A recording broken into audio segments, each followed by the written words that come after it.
Hello, everyone. I'm Jim Garrison.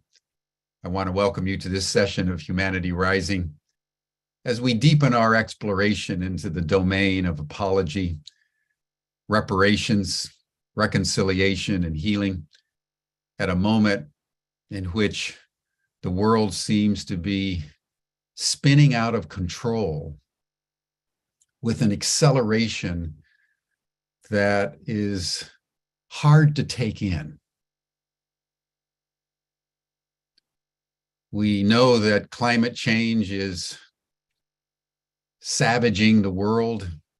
Climate disasters are everywhere, and the governments of the world, instead of solving our problems, are mobilizing for war. Yesterday, President Biden of the United States and President Putin of Russia both spoke. Biden in Poland and Putin in Moscow, as these two great superpowers continue to mobilize for an escalating war in Ukraine. And we bear witness to that, knowing that it's going to end in complete disaster.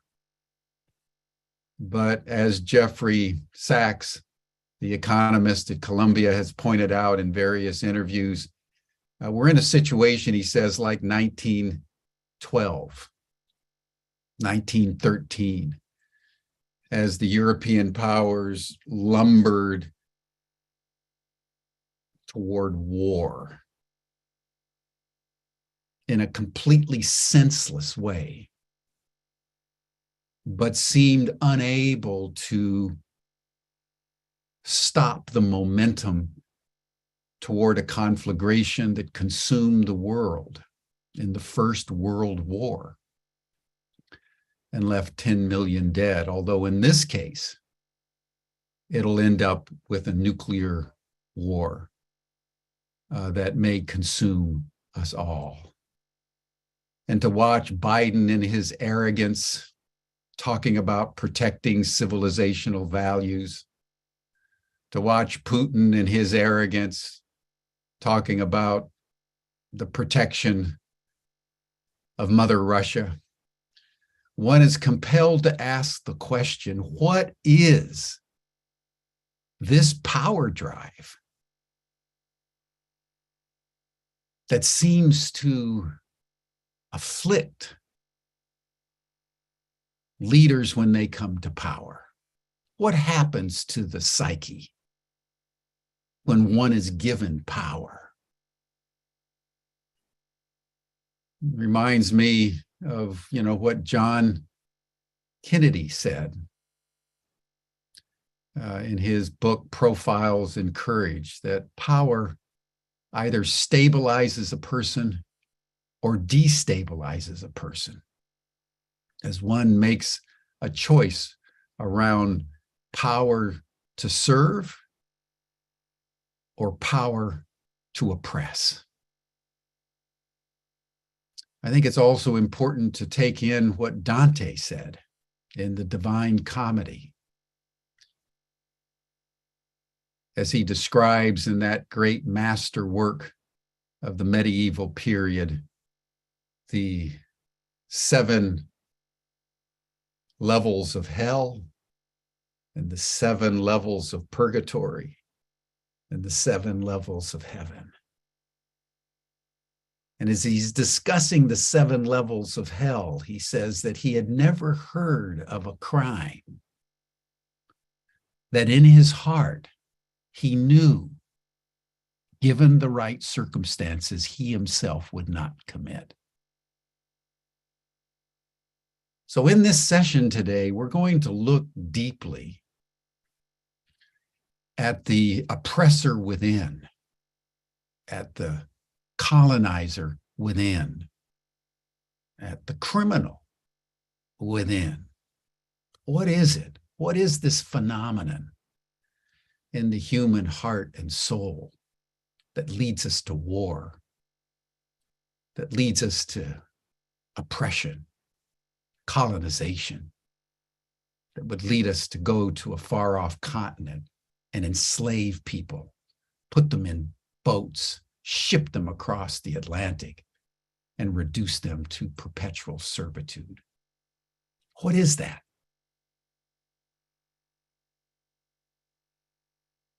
What is the complexity that shapes our lives in this way?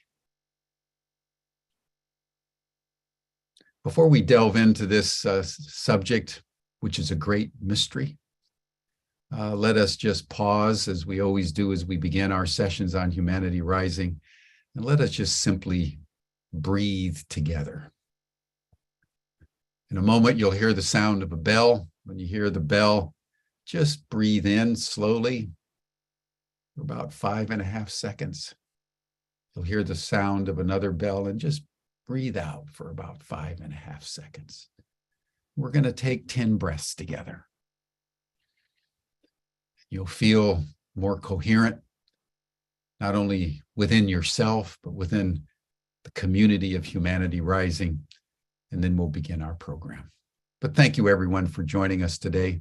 This is a profound subject that we're going to take up.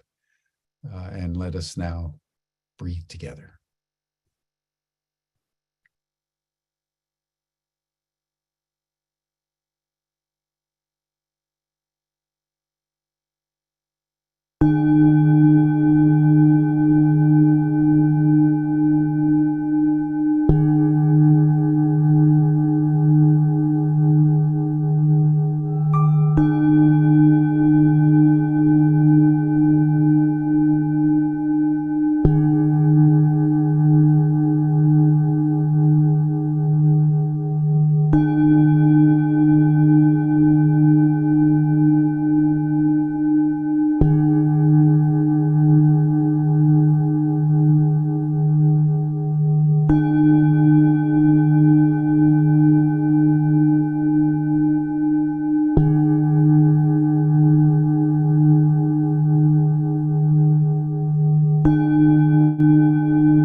Thank you, everyone.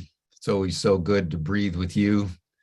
It always fills my heart with such gratitude. It reminds me, of what Plato said, that the path of wisdom, the path of community, enlarges the soul. And I feel that each day as we breathe together. It enlarges my soul. And particularly when I look at the icon that Georg puts up, that 5-pointed star, it's just worth remembering as we delve into the subject today, which will be a challenge, is that icon is a depiction of the combined orbital pathways of the Earth and Venus as they circumambulate the sun. They form a 5-pointed star. And as we look at the universe around us, we take in nature.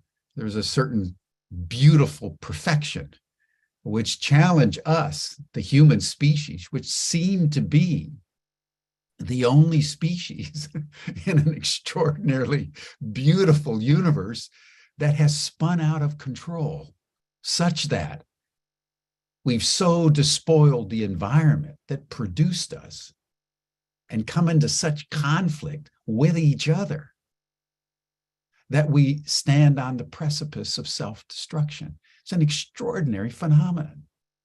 It's actually a great mystery.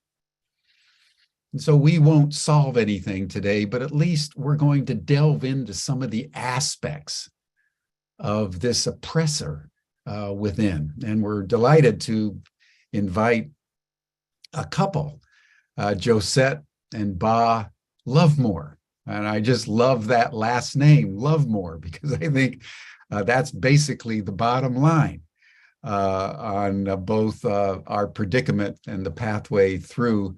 They're educators. They have a passion for children and human development. They've consulted. They work at Antioch University. They've dedicated their professional lives to enabling children and families to empower themselves by engaging in consciousness development activities. They've written extensively. When I had a call some months ago and met Ba, I was intrigued at his articulation of the inner colonizer and the inner oppressor. So we've invited him and Josette to talk to us a little bit today about this extraordinary phenomenon. And then we will have a discussion for the balance of the time. But Ba and Josette, I want to thank you for your audaciousness to take on this great question, and welcome you to Humanity Rising.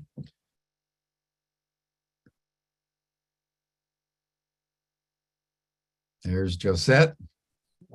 Okay, 1 second. There's Ba. All right. So welcome, both of you, and I turn the program over to you. Well, Jim, thank you so much. My heart's beating with joy and happiness at just listening to you and heartfelt articulation. And I just really very grateful for this opportunity.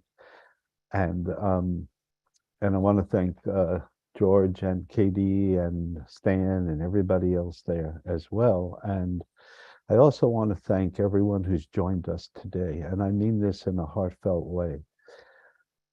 What we offer is always an invitation, always a way of trying to allow something to emerge from each of us in our best way. That is our way that honors well-being, honors the nature of consciousness. And so briefly, I want to say how we're going to approach today. So first, I'm going to ask us to do about a 5 or 10 minute contemplation. And I'll guide us through it. It's not a long contemplation, and we won't necessarily in this moment process that. We are committed to the after chat, as it were, on the different Zoom link, so we could talk about it then as well. Then I am going to take the lead here and speak directly about my own inner experiences in actualizing or connecting to or relating to the oppressor within. And then we will turn it over to Josette, and Josette will really clearly offer to us how, in the nature of the unfolding of a child's consciousness, the way that we nurture or connect to that child will determine in large measure whether or not we use the power for service, as Jim just said, or we use the power to oppress. And part of that is also what happens to us as adults. Can we awaken and have a different relationship to the oppressor within by connecting with children in the nature of their children consciousness? So before I begin with the contemplation, Josette, do you want to say anything here to the people? Thank you. I just want to say thank you also. I think you've said it all, Ba, and I'm really delighted to be here. And I think we should just jump right in and start the program. So you all should know that, excuse me, Josette and I have been together more than 40 years, and we've 24/7, in the sense that we share the same profound commitment to self-knowledge, the same profound commitment to allowing the depths of well-being to be known in the world, in families, in education, and for children to grow in the environment in which they know their power. But that power is obviously to be used in the service of well-being. So let's start with the brief contemplation. So just take a minute to be quiet. We all know how to do this together. And just take a breath. Of course, we've taken many together now. And dwell for a moment on the idea that you are an oppressor.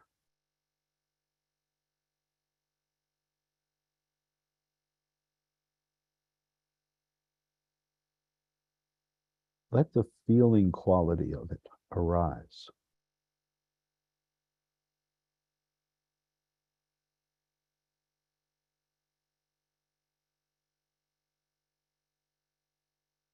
Feel into the time in your life that you have oppressed. You might have been violent in action or words, overtly or subtly.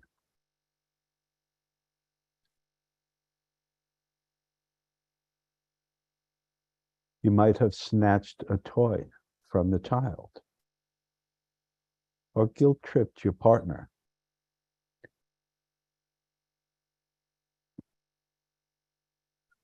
or oppressed a colleague who got in your way, or made snide, sarcastic, or demeaning remarks about a person, a race, or a competitor, or an enemy of your country, your team, or your school.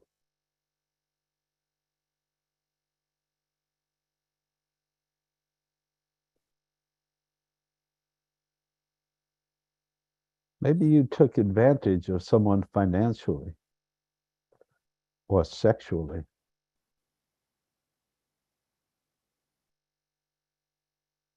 or abused the environment or an animal.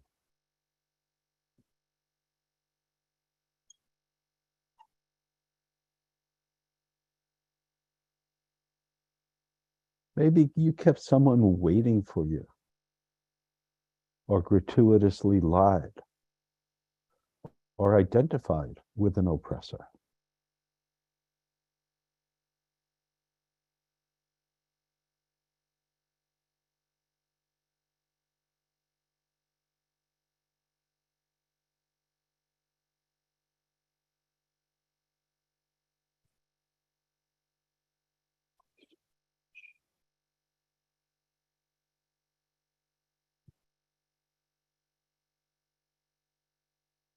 And let's come back. These and many other behaviors exemplify what Marimba Ani called the power over asili. Asili is the logos of a culture within which its various aspects cohere, its developmental germ or seed. It's the cultural essence, the ideological core, the matrix of a cultural identity which must be identified in order to make sense of the collective creation of its members. In our global corporate military culture, the asili is power over, and it has infected all of us. Start there. We've been infected, conditioned to power over, to individualism, to being right, to being winners. For the great majority of us, education has had a power over infrastructure, and the demands on the students to have the right answer, to be graded and to be subject, or to have imposed curricula upon them that reek of power over.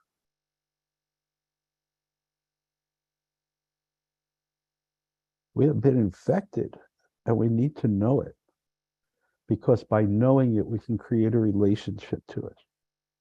We can allow ourselves to be, if you will, with the enemy, And in that relationship, a transformation is possible. Our brief exercise in self-reflection is only the beginning of the riches that self-reflection has to offer. Self-reflection can lead to the realization, not the thought, the abstraction, the concept, but the profound self-knowledge that resonates and reverberates through our entire being.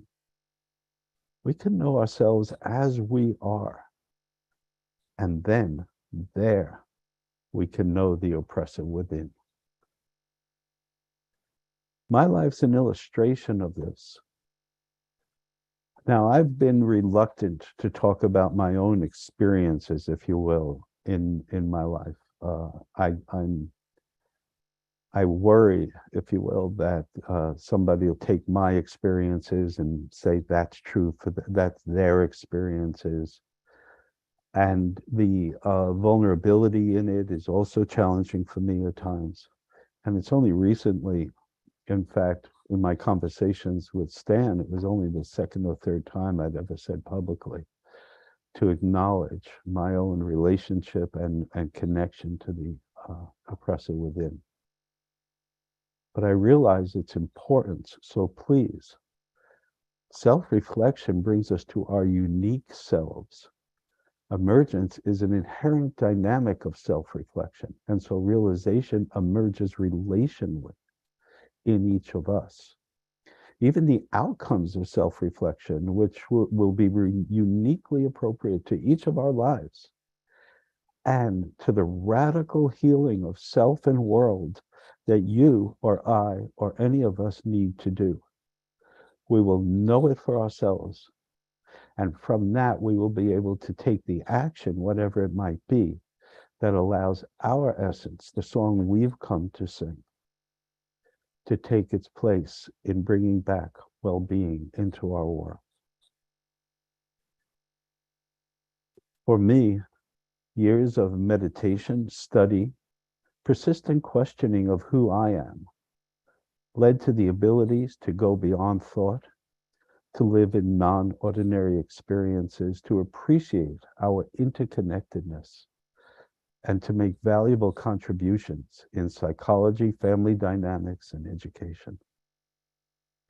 Years of facilitating intense, in-person experiential learning programs with several thousands of people of all ages from diverse backgrounds brought maturity of empathy and the satisfaction of helping others heal and grow in well-being. And yet a righteous anger persisted. Targets included all the usual social justice suspects. At times, the anger was also directed at friends, families, and colleagues who oppressed others, albeit without overt intentionality. I suffered. It's the fruit of self-reflection. My inner world rebelled, but I creatively concocted rationalizations, stories, references to cultural myths, even to transpersonal psychology and interpretations of spiritual philosophy, to the faults of others, to the culture, to my parents, to my brothers. I held long debates in my mind, sharpening my arguments to justify my anger. There seemed to me no exit from the creative world of obfuscation and blame. I suffered, isolated, and resorted to subtle arrogance to mask my lack of self-trust, to be full with myself and whole. I held the belief that I knew better than others, and it was up to me to fix the injustice. Yet I persevered. I was buoyed by my relationship with Josette and my daughter Amber, and the worthiness of the work we were doing in the world. The non-ordinary experiences brought forth sacredness of life, devotion. And yet in self-reflection, the anger persisted. And the anger contrasted with the devotion, with the love in my life, made the suffering more conscious and more intense.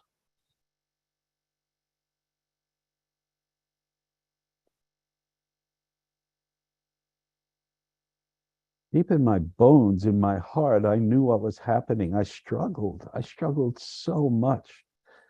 I felt fear. I saw it connected to avoiding vulnerability. I relived the neglect of my emotions and feelings from childhood. I sweated and shook at times, and I burned with shame with the images of when I had succumbed to bullying. I refused to believe that I hurt others, that I was bad. And I got into unnecessary arguments with Josette and many other people in order to avoid the feeling that I was wrong or bad or that I hurt someone. I even thought that was noble for a time.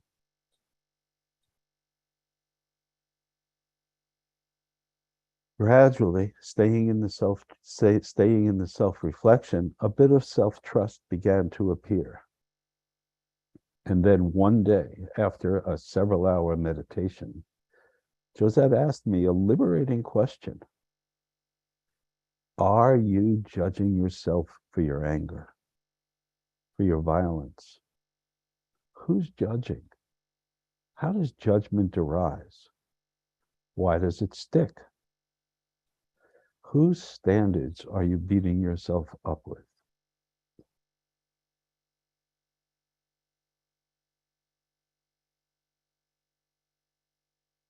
I hardly have words for what happened. It was chaotic at this point. I had no ordering, no way of organizing my world. With the judgment of myself dissolving, it took with it all my defenses. And the oppressor arrived in the wholeness of my being. I actually saw myself able to be a dictator. Even a coldness, liking the ability to order people around and have some grandiose vision of what was right. And vision after inner vision succeeded, they just kept flowing through me. I felt like I was purging.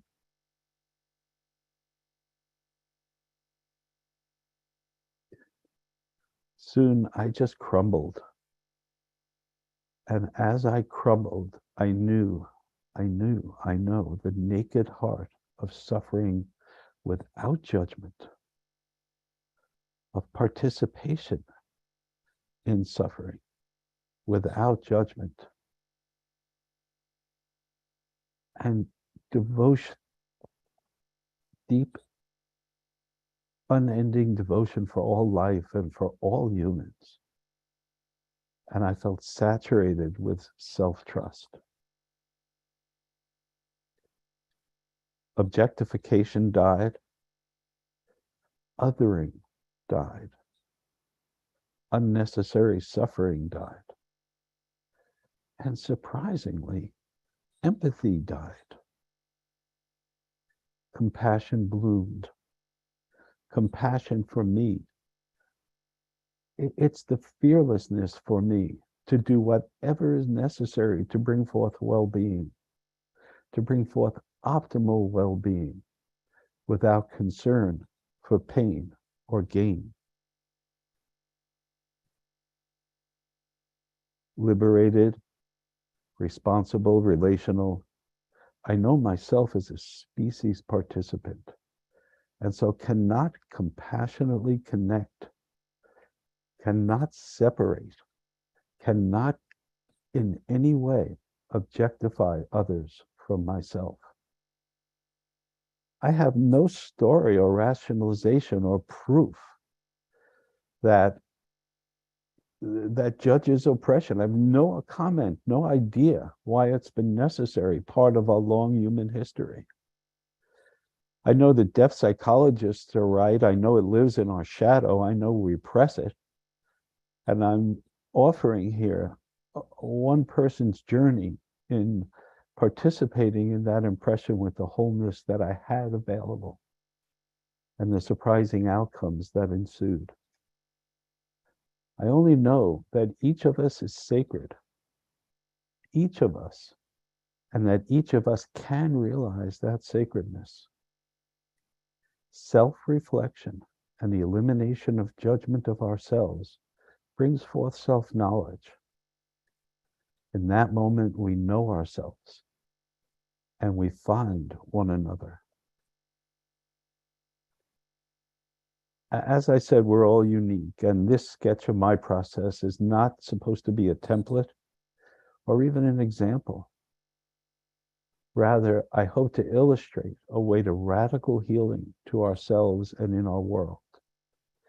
It is to highlight the two fundamental dynamics of knowing the oppressor within: self-reflection and suspending judgment, especially of ourselves.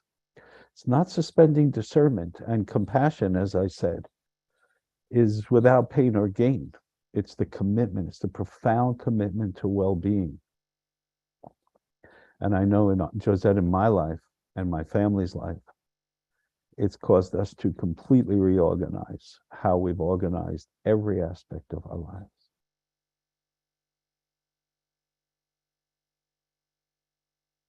Judge yourself for your emotions and impulses, and you're cut off from part of yourself.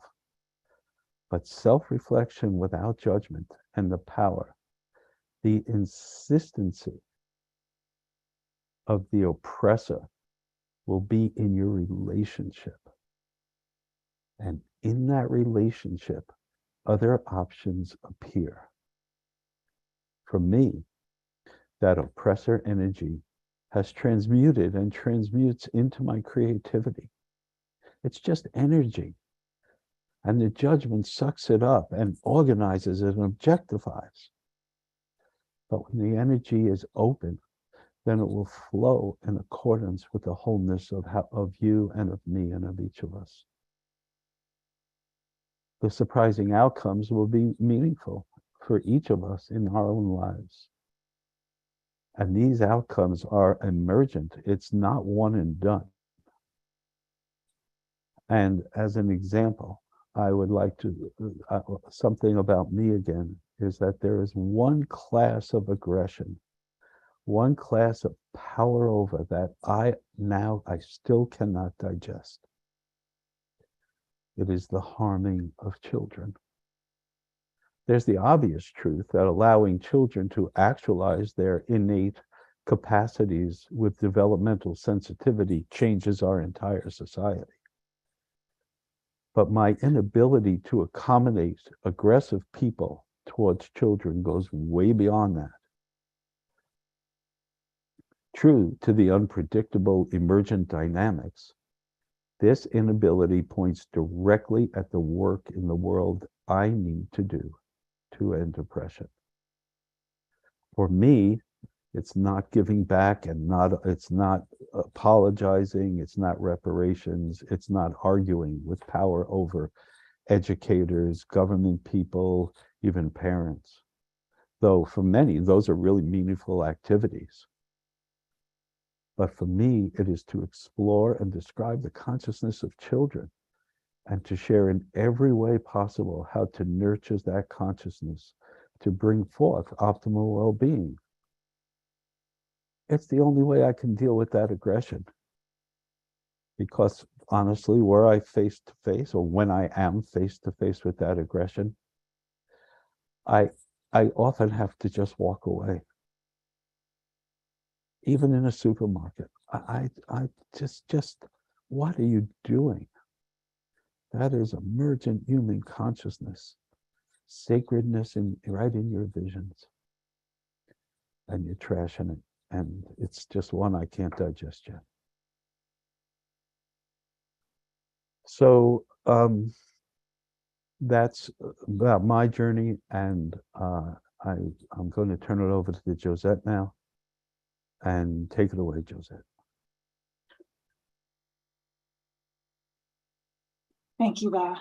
That was awesome and very, very heartfelt and appreciated by almost everyone in the comments as I've been reading as you've been speaking, and it's really lovely and revealing and open and offering. Thank you. And I do want to say that to answer one question in the comments about family, toward the end of this talk, I will speak about family reorganization. But right now, we have to talk about when and where does the oppressor begin. And it starts in childhood. The oppressor of children is a societal problem.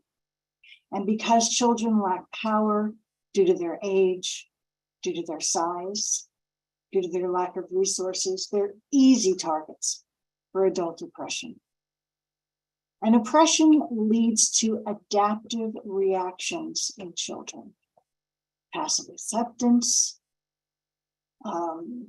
exercise of illegitimate coercive power at different ages, manipulation of one's peers, acting out in the playground,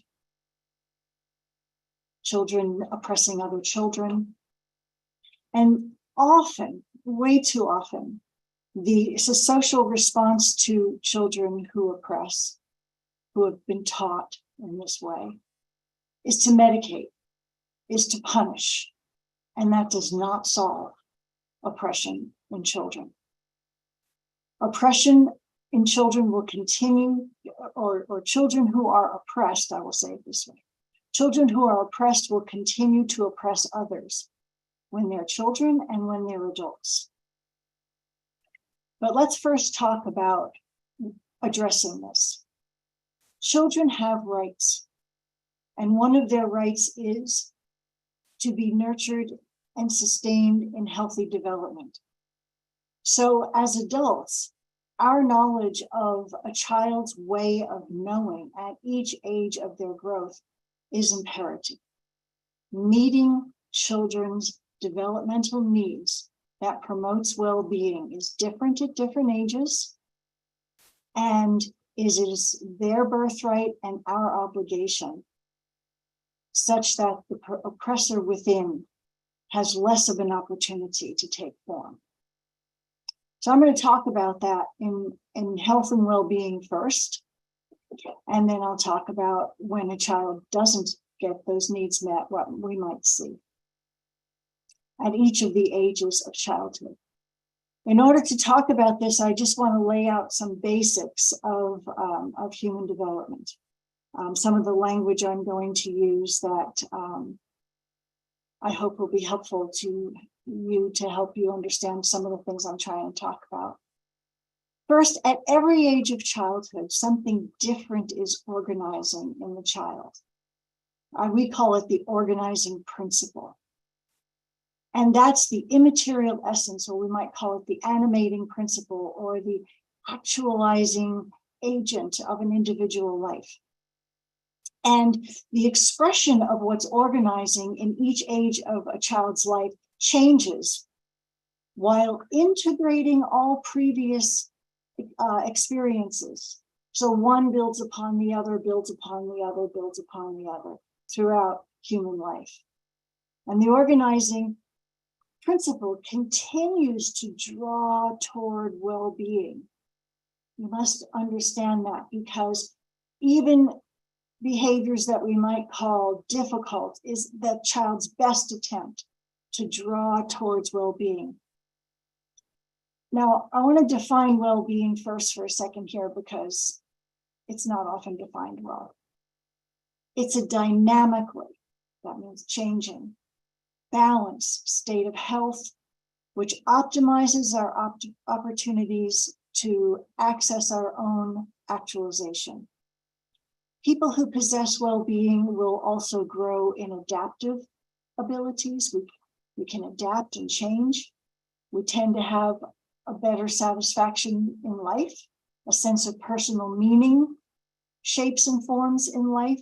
Insights will occur. The ability to amplify positive effects of emotional awareness and intelligence when a person lives in well-being. And in a state of well-being, people have the potential to access wisdom. This is an opportunity that we all have within us. It's not something someone from the outside puts in.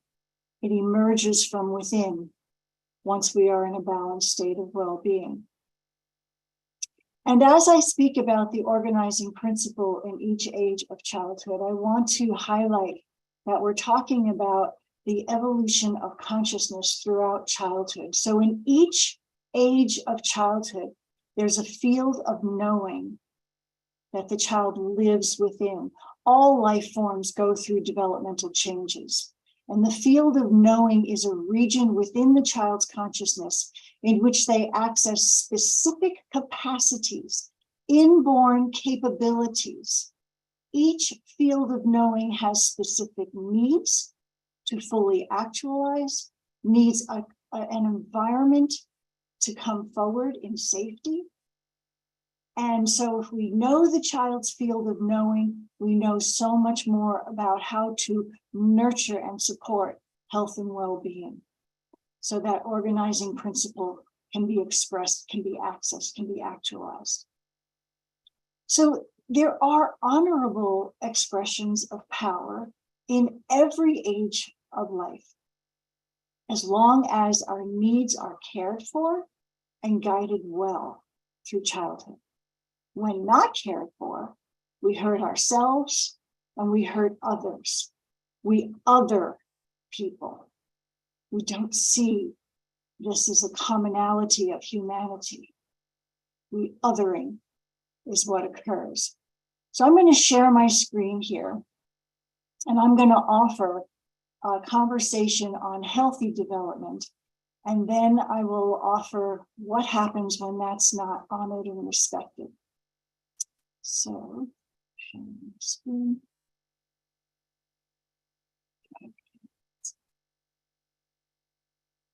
Let's start with this one first. This would be better. Sorry, folks, give me a second here to organize this, and I will talk you through it in 1 second.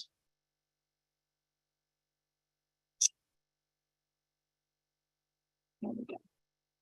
So the system of development that I'm going to offer here is called natural learning relationships. And anyone can provide developmental nourishments for children in their own culture, in their own way. This is not a prescription of doing it one way and one way only. And throughout development, there's an organizing principle at every age of the child's life. And there is a way of knowing that each child has access to. And this requires relationship from us, the right nourishments at the right time in the right way. And communication is really important to understand with children, because oftentimes we want to communicate with children from an adult perspective. And that's kind of oppressive. Children don't always understand an adult perspective, even though they will say they do because they love us and want to please us. But if we as the adult can understand what the effective communication will be that is appropriate to the child's field of knowing, we have a far better chance of really communing or engaging communication with children. So there are developmental and environmental needs that shape the developing brain, the developing human that are in our care. So let me first start with early childhood development from 0 to 7. What's organizing in this developmental age is a sense of place in the world. All humans need a sense of place. We organize that sense of place when we are nurtured in our early childhood development. Secondarily, what's organizing is to know the physical boundaries, to know that we have personal strength, and to be nurtured in such a way that that's guided well, not pushed down, not squashed. So when we organize a sense of rightful place and a sense of personal boundaries, then we have the opportunity to access a sense of self that is able, that can do, that is respectful of other. Because children who are oppressed will perpetrate oppression on the playground particularly. At this age especially, children are very vulnerable to violence. What they see, they imitate, and when they imitate, they will express it to other children. Once in their body, they receive it in their body. It's an organization of self as sensory exploration of world, receiving information through the whole body, receiving information through and imitating and acting out in the world. So the perversion of power at this age might come out as tantrums, as violence in the playground, as hurtful behaviors towards others. But we can correct that with helpful guidance, with nurturing health and well-being. In the second age of childhood, in the second developmental period, which would be around 8 to 12, what is primarily organizing in each child, in their culture, regardless of cultural norms or customs or traditions, is the organization of the ability to trust. And trust is a very important piece here because it's trust of others, certainly. And we can only trust others when we are in trustworthy environments. And trust of others means we also learn to trust ourselves. And when we're in a trustworthy environment where our needs are being nurtured and we have mentors who are caring and honest and fair, we reciprocate with cooperation. We reciprocate by cooperating with those who are trustworthy people. And in those relationships with people who are trustworthy, it's safe to explore our feelings and discuss what we might be feeling. And we learn that some people, adults or elders, we can trust and do trust, but we also must learn to trust ourselves when something inside us says, no, I can't trust this person right now. And so a healthy organization of trust will allow the child's field of knowing as self-trust and cooperation with humanity. And when that happens, if we are not nurtured well, and if we are hindered in our ability to trust, if it's violated in the way of betrayal or not, being fed lies that we know in our heart are not true, and yet we're forced or being pressured by the elders in our environment to believe these lies. When that happens, self-trust is hindered. Trust of the universe is damaged. Trust of self is very, very important as we grow, as children grow into their adult years. And this age, this important formation of trust in the early development, 8 through 12, is a foundation of future relationships in our lives. So without trust of self, othering occurs. We learn to other people. Separation becomes the norm. Objectification out of belief in separation starts to occur. And the perversion of power in a 10-year-old might be to get mad and destructive when things are unfair, when it's perceived as not fair. So how do we as adults deal with a child's frustrations is where we have leverage to help children have a healthy relationship to power. not the world is unfair. We don't teach children the world is unfair. We teach them to trust in what they know to be true and how to take proactive action that is within their developmental capabilities, that is within their field of knowing. And we still are providing them with a trustworthy environment so that they can come forward to us with what's happening for them. I'm going to keep going. I know there are going to be questions about all this, which we will take in the after talks.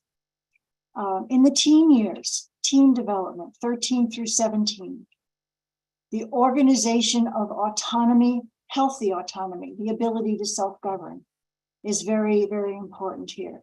And the organization of secondarily, where children are forming their own identities. And they have to do that by playing with identity. So they're constructing a sense of personal power and how to use power well. This is a very important development. And they're learning how to organize a sense of personal freedom that is appropriate to their age, that is in relationship with others. It's an exploration of ideals as they project their ideals on the world in wider social norms, wider social interactions to explore their identity formations. And they very much, teenagers still need the guidance and care and environment that allows them to explore these things in a sensitive, safe way. So the uses of personal power and how to use personal power correctly is to teach children the use of energy. This is their energy. This is their passion for social change, how to do that correctly. And the idealistic expression of the teenager can, in a way that when they're not nurtured well, become power over. This is where we really start to see power over dynamics occur. And this is where society becomes fearful of teenagers and moves to conquer, moves to punish, moves to constrain. And what does that do? That creates more of the very thing we're trying to avoid. And it stems from loneliness, and it stems from a lack of self-autonomy. So nurturing a healthy formation of autonomy and learning, helping a teenager learn how to self-govern in a healthy way. These are the kinds of things that we want to do to avoid the oppressor in the adult during childhood development. Now I'll stop sharing that screen for a second, but I do want to say that we can reorganize ourselves in relationship to nurturing children. And I'm going to share a screen that in 1 second here. As we nurture children, 0 to 7, for example, let's start there. The adult has the opportunity to develop a greater sense of our own rightful place in the world, to act with courage and personal strength. And if we continue to create environments to nurture rightful place and the healthy formation of boundaries with children, we have the opportunity to continue personal development in the use of our body in service and compassionate action, to act for the benefit of others. And a well-developed, integrated ego at the core of an autonomous self is able to surrender, to serve, and engage compassionate action. As we nurture children 8 through 12 with the field of knowing of the organization of trust and cooperation with others, the adult develops a deeper sense of trust, deeper empathic abilities, and a deepening affective complexity to feel the feelings of others, to feel emotion in ourselves, to care for feelings of others. And as we continue to nurture these feeling capacities in children, and create these environments for children to flourish, we develop a further sense of greater connection of love, devotion, and compassion in ourselves. So caring for children's empathic abilities is to act with integrity for the benefit of others and the greater whole. For teenagers, as we nurture teenagers in their lives, the potential for us as adults is to reorganize an autonomous authenticity in our self-organization, in our own identities, with greater social ability that does not other, that does not oppress. And we continue to develop resilience, to integrate former aspects of self, to approach others with open-mindedness, and to access insight that emerges from within. And integration of previous aspects of self, the self is resilient and relationally emergent, to able to act appropriately in relation to context. That's social ability. Appropriately in relation to context. I will indicate that there is development all the way to the age of 22 or 23, but in the service of time here, I must curtail my comments to early childhood, middle childhood, and the teenage years. But you will be receiving these charts through this channel. Wisdom and greater presence is available as we nurture children. And I do want to stop sharing here and speak about that for a second. That as adults, we have these transcendent possibilities, and there's mutual development between children and adults. We are not just raising children. We are not just doing this for the child. We're interconnected. There's no separation.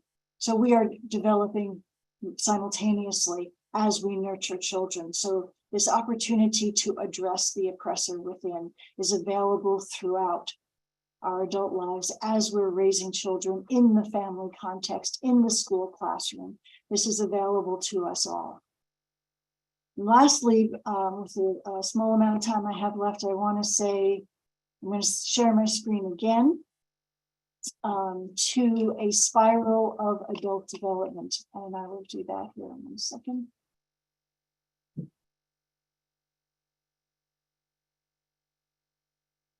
Okay. So I want to speak this spiral. I'll speak us through this. And also you will receive this in a PDF as part of this program. So, access to well-being and wisdom, adult access to well-being and wisdom with the children in our lives. Being with children is not a separation from wisdom and well-being. It is actually an opportunity to access. So oftentimes people will come to learn these things out of the recognition that things are not going well. Something's wrong. And people will often say, something's wrong with my child, or something's wrong in the family, or something's wrong in the school. And that's the beginning, quite often, of a personal journey, to use our agency to learn something new, to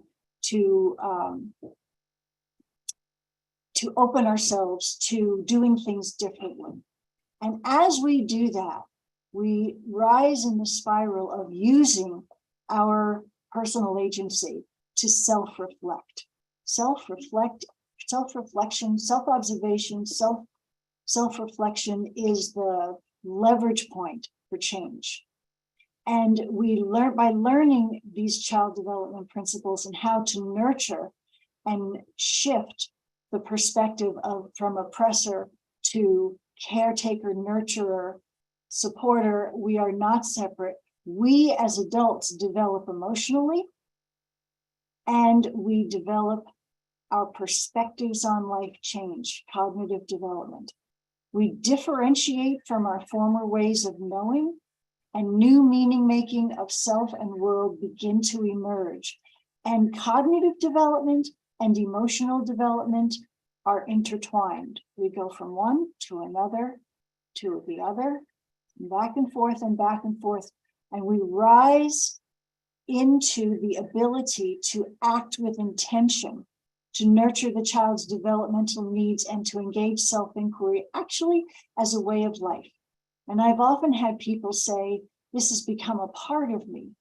It is becoming easier and easier as I see the well-being that emerges in me with nurturing children and self-inquiry, and the well-being that emerges in my child, and the willingness to make intentional effort to do these things supports my well-being and supports the well-being of children, which feeds me to do it more. And the more I use personal agency to act, to sustain that intentional effort, the more I have the opportunity to access wisdom available in my life, the more I am able to see that I have within my capability the not to oppress, but rather to nurture, to care for, to sustain and the effort to do that. So lately, Ba and I have been doing an exploration into radical healing, and a center pathway for radical healing, as we understand it, occurs in the ability to self-reflect and to nurture children and to care for children in this way.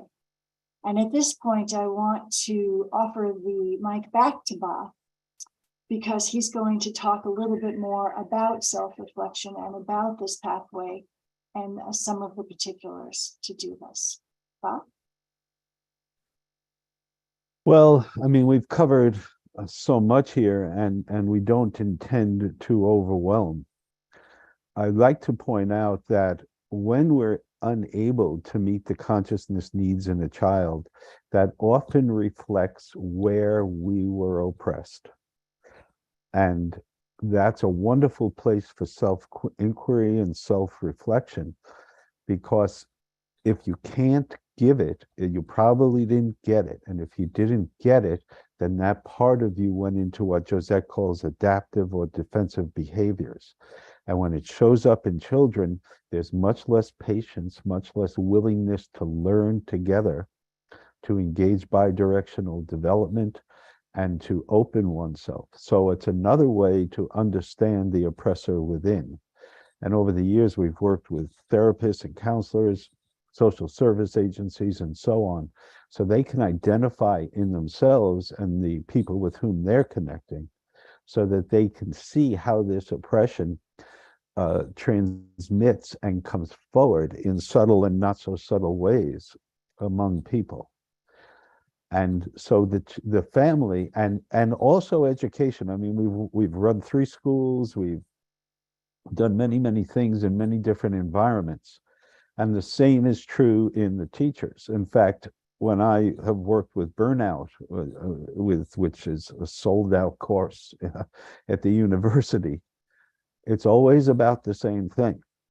It's not about, I need to hug my cat, or I need to meditate, or I need to practice mindfulness. It's always about, I came in for relationship, and the relationship cannot happen in this educational environment. And I feel oppressed in that. And I don't know what to do, because I know that what I'm doing with the children has an oppressive quality too.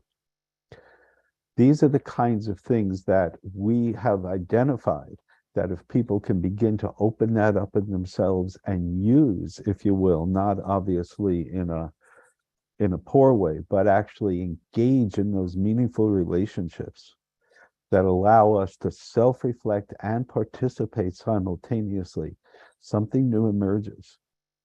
Now, one area that we've been playing with, and we're not going to take too long with this, but we do want to indicate it, is what we call self-reflective collectivism. Now, here, what this means is that a group of people who have a specific purpose get together, and they commit to saying who they are before they say what they believe in or what they think should happen or anything like that. And it requires a certain level of honesty. So there's been people who have used both the natural learning relationships and the field of Black fathers who have done this over a period of about 10 weeks. And those fathers were from across America in this case, some international. And the results were really just profound connection with one another and a much more ability to hear and to acknowledge, even in those who were seemingly more culturally successful, what was going on for them. And even one brilliant man talked to me about Black on Black violence and how that occurs and the shaming that he experienced in his life and that sort of thing. I can't possibly go into that, and it would be presumptuous of us to do so. We've also been working just with a group of people just on that one issue, and we kind of called it a beta test because we're not that far into this notion of self-reflective collectivism yet. We're getting more and more deeply into it, though. And I didn't really have any idea at all where it was going, which was okay. And we just kind of finished a 7-week time together, wrapped it up for the moment. In fact, it's continuing in a less formal way. And again, just people were able to access this whole different way of looking at one another and looking back at themselves together. So I don't want to go any further into that because I don't have the feeling of confidence in putting it forward more than as an indicator. But I know Josette has often said families can do this together. And we have seen that in our families and the countless families with whom we've worked. So, but you have to do it with the kind of developmental sensitivity. The other thing I would just like to say is that this very, very brief comments about natural learning relationships is just to indicate the possibilities. Obviously, there's great depth, the transitions between fields of knowing, there's many subtleties, there's, if you will, natural responses that can bring things back into that balance of which Josette spoke. All of that, that's been our major work over these many years. So I think that's all I have to say right now, Josette. How about yourself? I do want to say a few things about family, because earlier on in the chat, somebody asked about how do we reorganize our families, or how does that work? Family being the smallest unit of society, I do want to say that family configurations are many and take a wide range of forms, from single parent families to grandparents as parents, families, to same-sex parents as families, and on and on and on. It's like couples, multiple couples. People live in family configurations that are wide-ranging and different. So I don't want to stigmatize family as only one kind of social unit. But family is a system of interdependent individuals. What affects one person in a family affects us all. And each person in the family participates in accordance with their own developmental capacities and capabilities. So we can engage inquiry with children. We can engage self-inquiry as a family in a family discussion. It can be a fun event. It doesn't have to be a work-intensive, difficult time. When we are doing inquiry with children, we always want to relate to the child's field of knowing, to the child's communication capabilities. We don't want to talk over their heads. And whenever we come up with a family solution or a family reorganization that we all want to do to meet our family needs, we must make our solutions child-oriented, but family-centered. So it can't be from, again, top down, from adult down. It has to emerge up through the family system. Quite often solutions will arise as we discuss the problems. They emerge out of the addressing of the problem itself. But they must take into consideration the family as a whole. and they must be child-centered or child-oriented. So if we want to change the power structures of a child, whether it's in a school or in a home, we have to reorganize the entire family system, because that's the matrix in which a child grows. So that reorganization of this is essential for the addressing of oppressors within.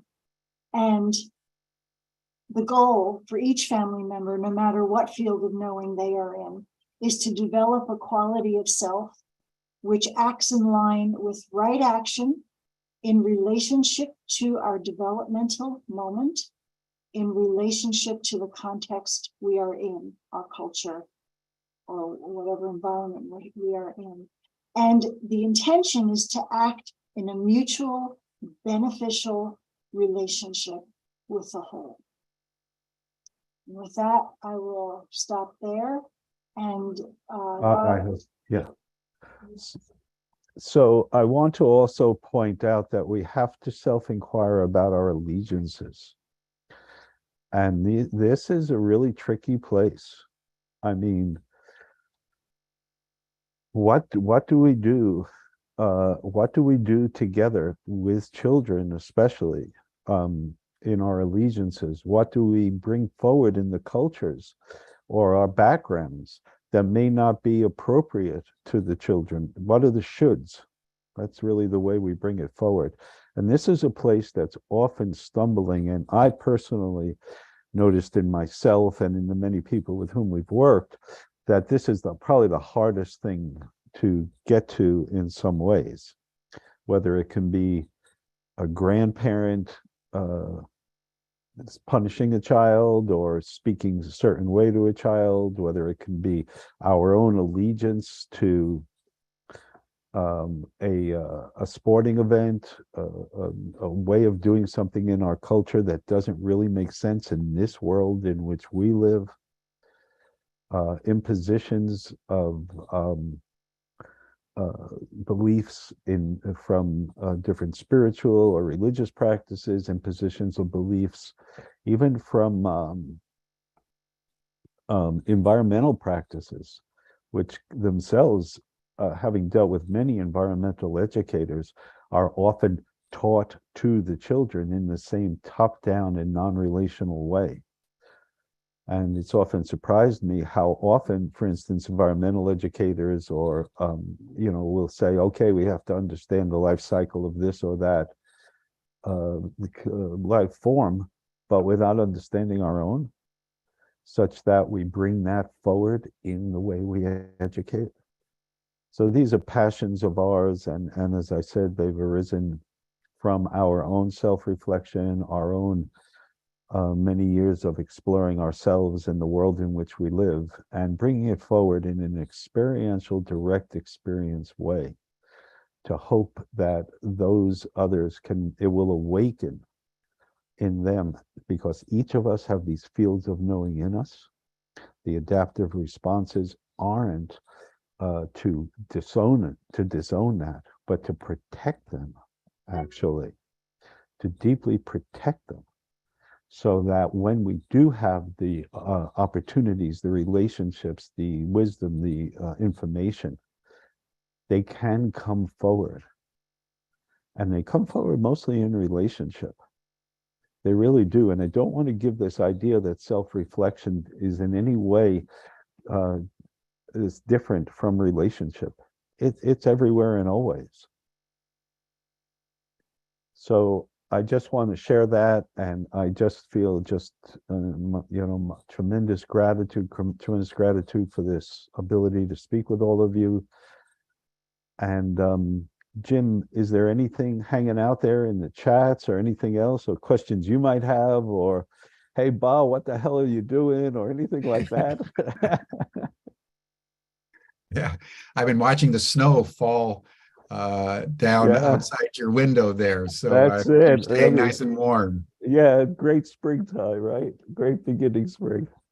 Well, no, you're delving into such deep areas of inquiry here. And I want to just, first of all, Thank you for your insights and your deep compassion and your focus on the raising of children as a critical nexus through which both trauma and the colonial oppressor mindset is passed on to the next generation. You know, there's a saying in the Bible, in the Torah, that the sins of the father are visited unto the children under the seventh generation. And it was coming very forcefully to me as I was reading Gabor Mate's recent book, which has become a New York Times bestseller, called The Myth of Normal, which is basically about trauma and healing in a toxic culture. And he points out that the entire birthing process and child rearing process is completely toxic because it's infused with traumas we don't take the time to recognize and therefore unconsciously pass on. And the same thing is true of our educational system. The same thing is true of our criminal justice system. So in his mind, the Copernican revolution of our time is to understand the omnipresence of trauma, both in the current reality and cross-generational trauma. And I think everything that you've said today aligns with what Gabor Mate has been saying for decades, coming out of his own trauma as a little Jewish baby in Budapest in the middle of the Second World War, where, you know, his mother had to actually give him away to a stranger on the street because she knew that the Nazis were about ready to take them off to the death camps, and she was trying to somehow save her son. Obviously, the little baby had no idea that that was the reason, but he felt the trauma of abandonment, and that has carried with him literally to the present day as he's wrestled with the demons inside his own soul. So I want to just underscore the depth to which you've taken to us on this session, and I'd like to have you comment on a chat that Dr. Ferguson, who, like you, is a psychologist, a professor at University of Massachusetts there in Boston, and he making the point that the colonial mindset about human development continues to plague us to the present day.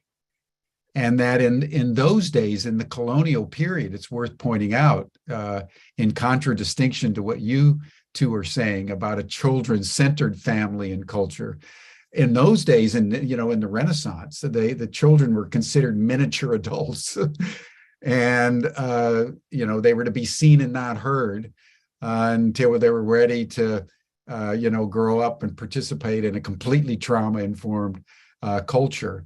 And so that even though in our current reality, Dr. Ferguson is saying we are more understanding of the child human development, nevertheless, the colonial mindset basically envelops the entire culture and is passed on sort of whether we want it to be or not.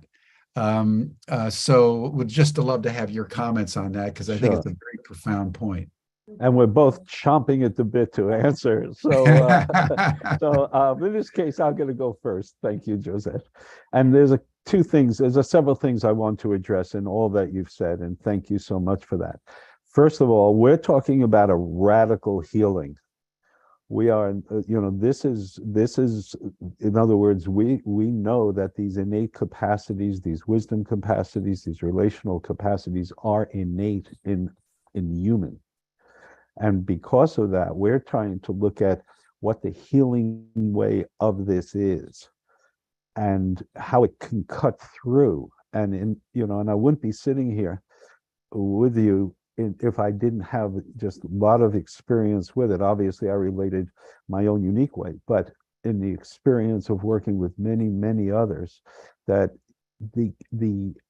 there's a way through that that's really incisive in moving through those traumas. And while we have to respect them and know they are, and I hope I related a lot about that in myself, nevertheless, there is this is not, it's in us still. And if we spend more time looking at what wants to come forward rather than what's oppressed and the outcomes of that oppression. So there's a friction that happens where something wants to come forward and something's oppressing it.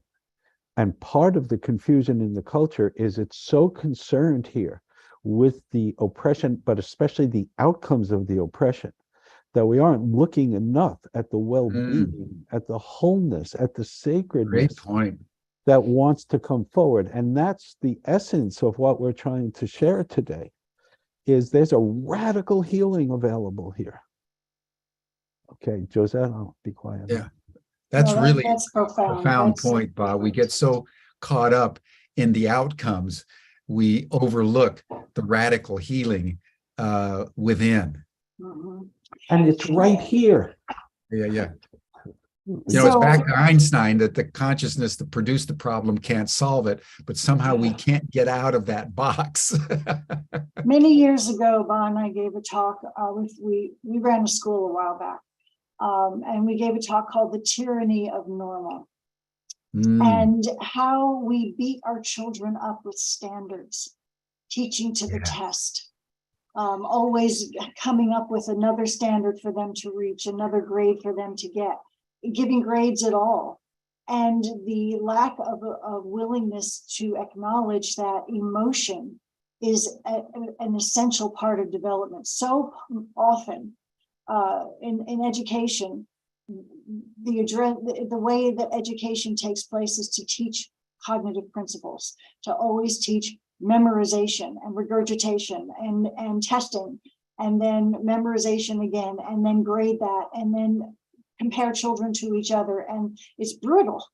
It's brutal. To this day, people will, in courses we teach quite often, coming up with the right answer is a tyranny. It has nothing to do with insight and the wisdom that's within us. So this natural learning relationships, or nurturing the innate capacities in children, as Bob was just saying, is the way that we address that, our attempt to address that. And I noticed in the chat, several people talked about, would you talk with our group? You bet you we will. We'll talk to groups. So just make contact and we'll come to speak with whatever group. They're joining the after chat, everyone. So you can talk with them and share emails and so forth and so on. But I want to bring in a comment that Ada Merriweather put in the chat, that she notices that she's more likely to be angry at a child behaving in a way for which she herself was punished. This happens. This is so true. And what happens is our shadow. It's our shadow. And so often we watch our hand go up and we're like, oh my God, I'm not going to do that. My mother did that and I'm not going to behave like my mother. Or we watch that just like come out of our mouths. And it's just, what went in comes out, unless we self-reflect and say, okay, pull yourself together, take a deep breath. I'll take a time out of a few seconds while I gather myself to come up with a more appropriate response. It's not easy. It's really, really not easy. And it's actually natural, and it's easy when you can start doing it, but it's never truly fully easy because we've been infected. We live right now with our two grandchildren. Our daughter died about 3.5 years ago, and we live with our grandchildren and our son-in-law. And Josette, you may remember, folks, that sensitive respect was a principal nourishment, a principal way of dealing with the young teens. They're going to come with their ideals, and their ideals are going to challenge us in our shadow. How do we respond to that? We lived for years in a rural community in the Sierra Mountains with very well-known environmentalists. And we, there was obviously the love of the land. We were all on together. And the kids were, some of them, even though there was adequate funding, were brought up with outhouses and things like that. And as soon as they're 13 or 14, they want to move to town. Some of them want to watch soap operas. Some of them want to eat McDonald's, whatever it might be. How do we respond to that? Do we pledge allegiance to our ideal of environmentalism? Do we impose it? What does sensitive respect mean for the teen in that year? Most of us, at least for me, our ideals in those early teen years were treated as naive and stupid and all kinds of other pejoratives. Anyway, I just want to share that these are challenges for us, but they're places of our growth. They're not problems. Yes. Yes. And I think the general point that you're making is that the oppressor sort of comes from the outside in, given everything that we experience at the hands of unresolved adults who haven't processed their own experiences in a way that allows for the radical healing that you're pointing to. So that the real challenge is how do you develop the new consciousness while you're completely subsumed in the old consciousness, which is what Cuff Ferguson was pointing to, so that it's not a sequential thing like Einstein. The old consciousness can't solve the problem. We've got to develop the new consciousness within the context of the old consciousness, which is going to do everything it can do, including kill the good people, like they did with Martin Luther King and Gandhi and et cetera, to prevent the radical healing from taking place. So the contradictions in that healing process are fraught with complexities that someone has to navigate, and it's further complicated by the fact that oftentimes people have to engage in this alone because they don't have a teacher, they don't have a mentor. That was my upbringing. I was the son of a missionary out in Taiwan and in a missionary school, and everybody was an evangelical Christian. And I felt this is completely delusional. But there was nobody that reinforced my sense of what a authentic childhood or authentic response to the oppressiveness of a fundamentalist Christian culture was dealing with. So I went for years feeling that I was completely alone and had to fight the behemoth essentially all by myself. And that produces its own trauma on the system that has lasted in my life until the present day. That sense of These are complex issues that we're dealing with here. Isolation, aloneness, loneliness, these are the results of that kind of separation. Yeah. There's two things I'd like to offer here, or two experiences. One is that in 1999 was the 50th anniversary of the UN Declaration of Human Rights. And lo and behold, in the first one, they forgot to put in anything about children. That's not surprising. So in the United States, I think around the world, but in the United States, there were 4 groups convened geographically. We were in the West Coast group, and there were about 30 people there, maybe.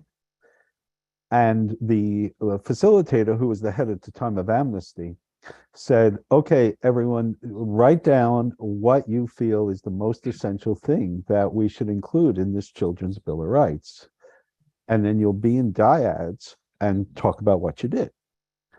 So everyone's writing down what they write, and it goes around the room, and most people are saying healthcare, food, education, obviously great, 100%, 1,000. Let's all vote for that. But myself and Josette, who was independent of me in this event, wrote down, stop teaching children about that they're separate. End separation as a way to bring it.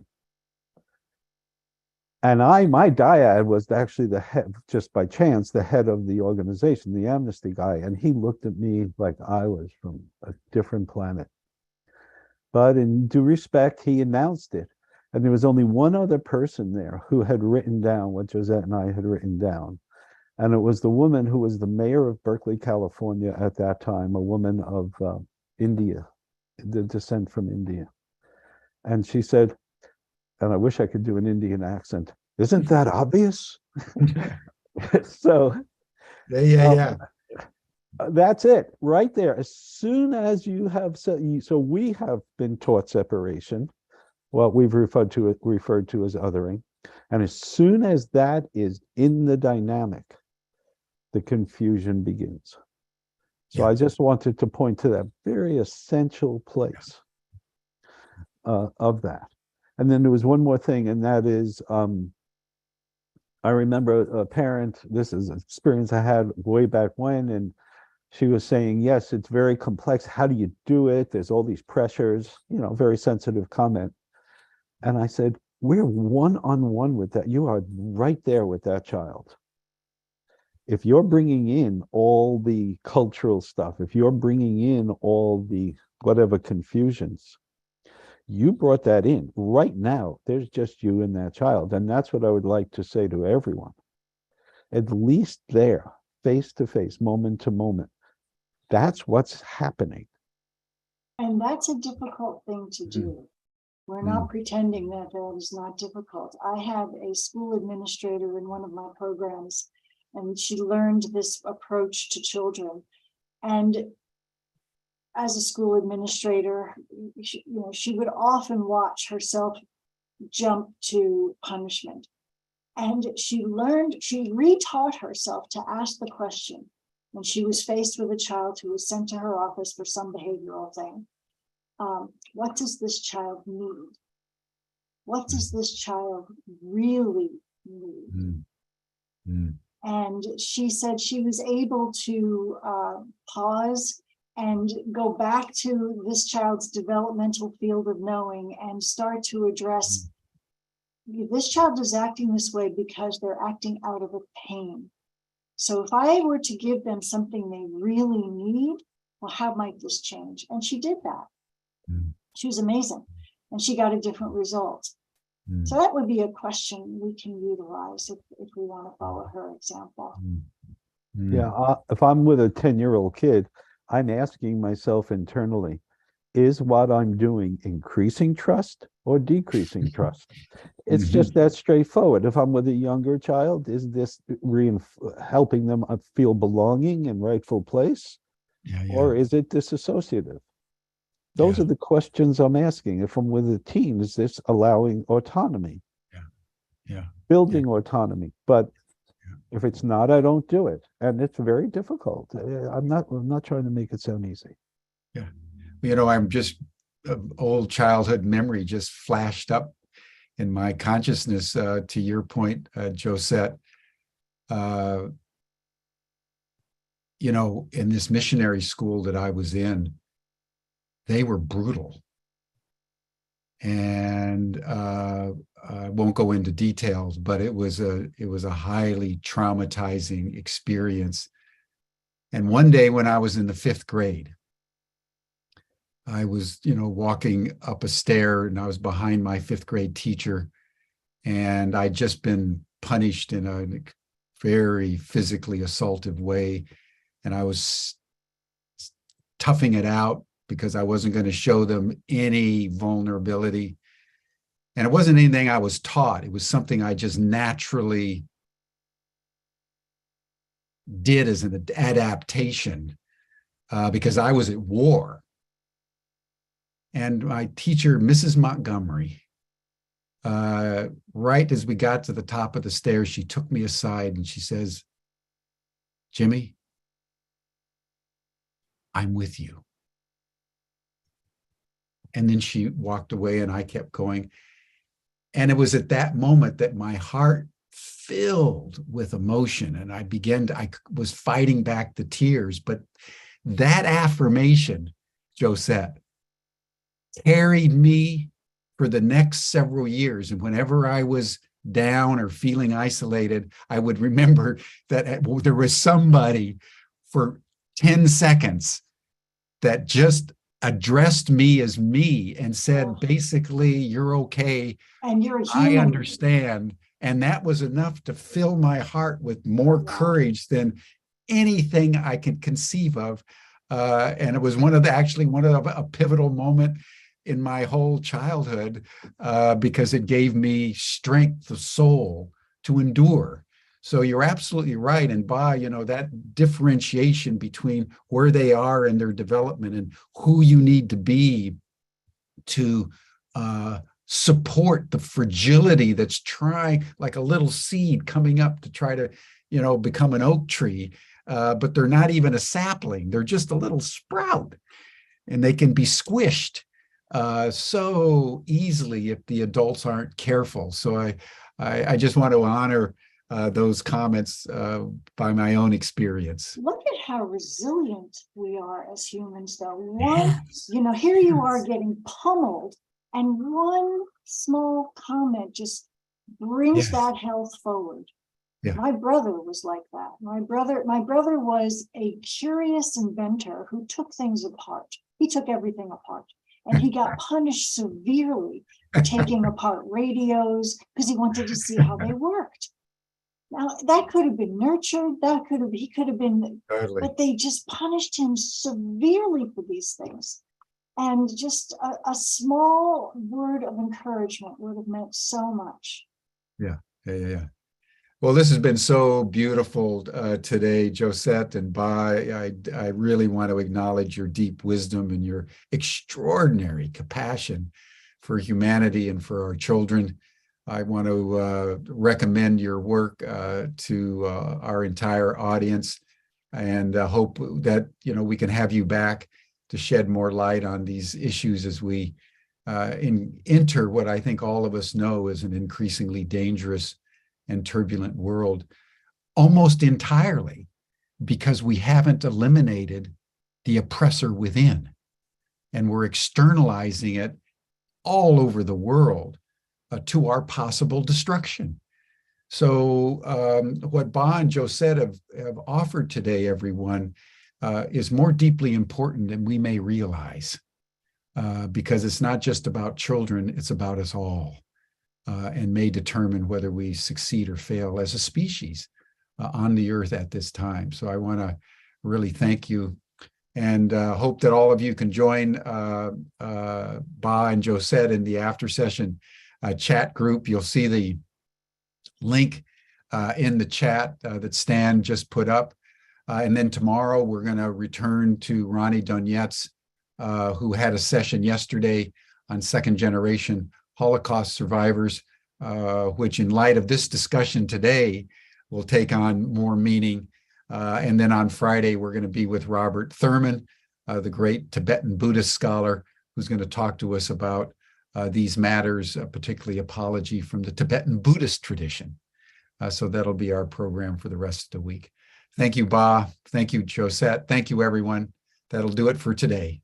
Bye for now.